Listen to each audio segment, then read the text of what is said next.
They called it the Gathering of 13. A ritual said to open a passage between the living and whatever lies beyond.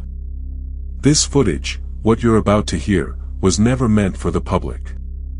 It was recovered from a rusted camcorder buried beneath a fallen oak deep in the woods of Greyvale.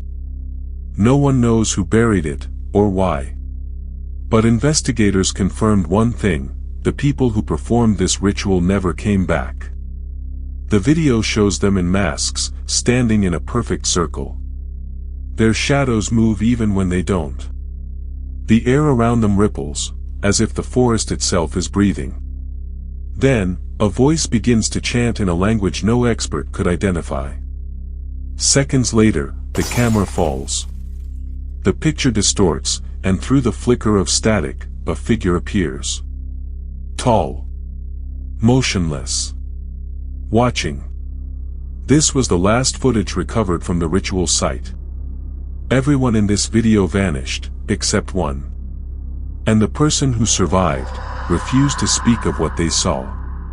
Tonight, we open the archives of what experts once dismissed as folklore.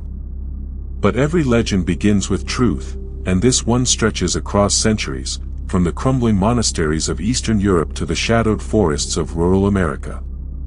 Hidden beneath layers of myth and secrecy lie 5 forbidden rituals, each performed by those desperate enough to seek something beyond human understanding. The first ritual was recorded in 1901, its origins traced to a group of monks who vanished after claiming they'd found a way to touch the other side. The second surfaced during the war, when an entire village went silent overnight. The third took place in the heart of the city, under the glow of flickering neon and mirrors that reflected things no one could explain. Each ritual, different time, different people, but the same pattern. And the last, the final ritual, captured live on camera, moments before everything fell apart. You'll see it before this night ends. Stay until the end, because what you're about to witness is more than just history, it's a chain. A sequence that may still be continuing, right now. Ritual 1 begins in 3, 2, 1. Our story begins in the winter of 1901, deep within the mountains of Eastern Europe. The monastery of St. Verena had stood for centuries, a sanctuary of silence, its stone corridors echoing with the prayers of the devout. But that year, the prayers changed. What began as whispered devotion soon became something else entirely, something forbidden. The monks spoke of visions. Of shadows walking beside them during prayer. Of faces appearing in the smoke from their candles. They believed they had been chosen, that they could reach through the veil between life and death. Their leader, Father Lucian, called it the blood oath. One by one, the monks gathered in the chapel that night. The walls were lined with symbols carved into the stone, symbols that have never been translated. In the center lay an altar, cold and colorless, except for the girl. Her name was Elise. She was said to be pure, untouched by sin, unbroken by the world. But she was chosen, not for her purity, but for her blood. Bound at the wrists, she was placed upon the altar as the monks began their chant, a hymn reversed, their words crawling backward through the air. The candles began to melt, upward. Their wax climbing against gravity, defying time itself. The shadows in the corners of the chapel started to move, bending in ways that no light could explain. And then, the air went still. Father Lucian raised his hand, his eyes fixed on something beyond the girl, something none of the others could see. He said a single word, one that no historian has ever been able to repeat, and in that moment, Elise began to scream. But it wasn't fear. It was recognition. As if she knew what they had called. The blood oath wasn't a prayer. It wasn't even a sacrifice. It was an invitation.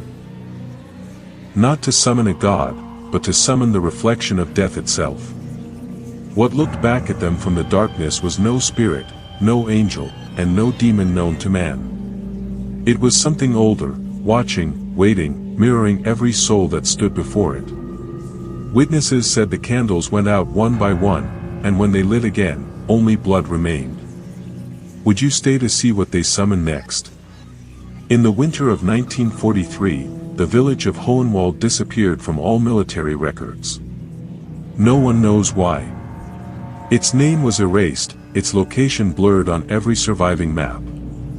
But decades later, aerial footage revealed what the reports never did: a cluster of stone homes, empty, perfectly preserved, standing beneath a layer of snow that never melted. When investigators entered the village, they found signs of life frozen in place: a chair still rocking near the fireplace, dishes set neatly on tables, and a church bell mid-swing, as if it had stopped halfway through a toll. No one was there. But something about the stillness felt wrong. The air itself felt listening. The last written record from that village came from a traveling priest named Father Osric. His diary described a gathering, what he called the silent offering. The villagers believed they could end the suffering of the war if they gave up the one thing that made them human: their voices. He wrote that on the night of the offering, the mist rolled down from the mountains like smoke. Families stood outside their homes, holding hands, eyes closed. Their lips moved, but no words came out. Not one. The priest said he could see the prayers forming in the air, shapes, twisting and curling like smoke above their mouths, before fading into the cold. He watched as one by one, the villagers pressed their palms against the frozen earth. The ground pulsed beneath them, as if something below was breathing. Then, it stopped. Complete silence. No heartbeat. No wind. No sound of life. The priest said he tried to speak, to shout, but his voice was gone. For days, they lived in quiet peace. No arguments, no cries, no laughter. Just the sound of snow settling on rooftops. But then, one man broke the vow. He was a soldier, stranded in the village after his unit vanished. He didn't believe in the ritual. He thought it was madness. One night, he whispered into the darkness, just to see if anyone would answer. His word echoed. Once. Twice. Then 1,000 times more. The sound of his voice bounced through the forest, louder, sharper, until it became a scream. A scream that didn't end. When morning came, the villagers were gone. Every single one. Only their shadows remained, burned into the snow as if frozen mid-prayer. On the trunks of the surrounding trees, investigators found strange markings, carvings that looked like eyes staring out from the bark. Those symbols were later found 50 years later, carved into another forest. One will uncover in Ritual 4. No one knows where the voices went, or what listened in their place. By 1977, the rituals had moved underground, quite literally. The next trace of the pattern appeared beneath an abandoned tenement in downtown Chicago. Locals called it the Mirror Room. It began as a rumor among maintenance workers, whispers of a strange group meeting in the old sub-basement, carrying crates of glass and chanting long after midnight. When police finally broke through the sealed doors, all they found were mirrors. 12 of them, each facing inward, forming a circle around a single chair. The room was windowless. No air, no sound. Just walls coated with dust and mirrors that refused to hold a steady reflection. Every photograph taken inside came out warped, faces blurred, bodies stretched, lights bending in impossible directions. And yet, something about that place drew people in. The first documented participant was a man named Raymond Holt. A journalist known for debunking cult activity. He entered the basement one evening, camera in hand. What he found was never meant to be filmed. According to the recovered tape, the mirrors began to flicker as soon as he entered the circle. His reflection multiplied, not just once, but 12 times over. Each image moved slightly out of sync, each a fraction slower than the real him. He laughed nervously, trying to prove it was just a trick of the light. But as he raised his hand, one reflection, didn't follow. The tape captured his face changing, aging, within seconds. One mirror showed him young again, another, old and frail. In the 12th reflection, he was smiling, even though his real face wasn't. He turned to leave, but the reflections didn't move. They just watched him. Then the red lights began to flash, the same rhythm used in old emergency drills, 2 seconds apart. With every flash, the mirrors distorted, bending inward like water under pressure. His breathing grew fast, panicked. He backed toward the doorway, and that's when the reflection, the smiling one, reached forward. The camera hit the ground.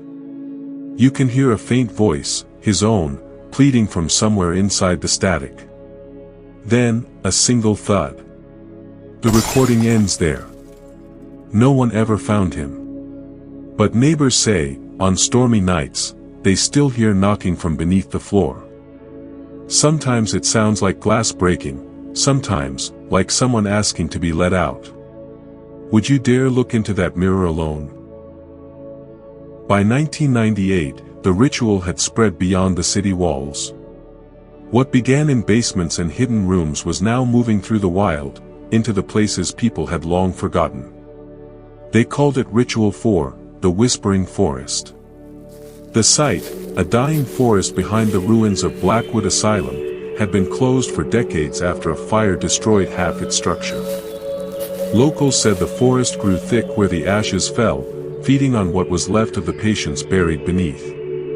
The team that entered that night, 6 young adults chasing the thrill of the occult, never meant to awaken anything. They went looking for proof. But what they found was an invitation. They began noticing them almost immediately, handprints. Dozens of them. Some small, others long and stretched, as if the fingers had been pulled too far. Each one faced inward, toward the heart of the forest. At first, they thought it was a prank, that someone had been here before them. But when the wind blew, the trees answered. Every gust carried words, whispers of names that matched their own. Did you hear that? It said my name. Then they found the carvings. The same symbols from Ritual 2, the spiral of reversal, etched deep into the bark. But these were different. Fresh. Wet. As if the trees themselves were bleeding ink. One of them, Kara, pressed her hand against it. She said it felt warm, like skin. The moment she pulled away, every tree around them began to creak. Groan. Whisper. Something was watching. Something listening. That's when the air changed. The smell of burnt leaves turned sharp, metallic. They felt dizzy, like the world had tilted.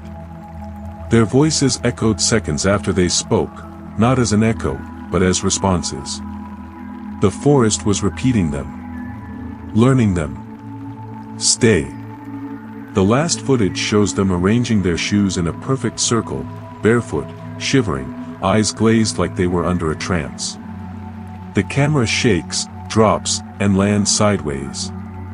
You can still hear it, the wind growing louder, words forming clearly now. Open the gate. Open the gate. Open the gate. By dawn, the search teams found nothing but the shoes, 6 pairs, perfectly arranged in a circle around that mark. The footprints stopped abruptly, as though the ground itself had swallowed them whole. The carvings from Ritual 2 appeared again, this time on the asylum walls. No one carved them. But they were fresh, dripping with something black and warm. They called the forest cursed after that. But locals say, on some nights, when the wind turns and the trees start to move, you can still hear them, calling each other's names.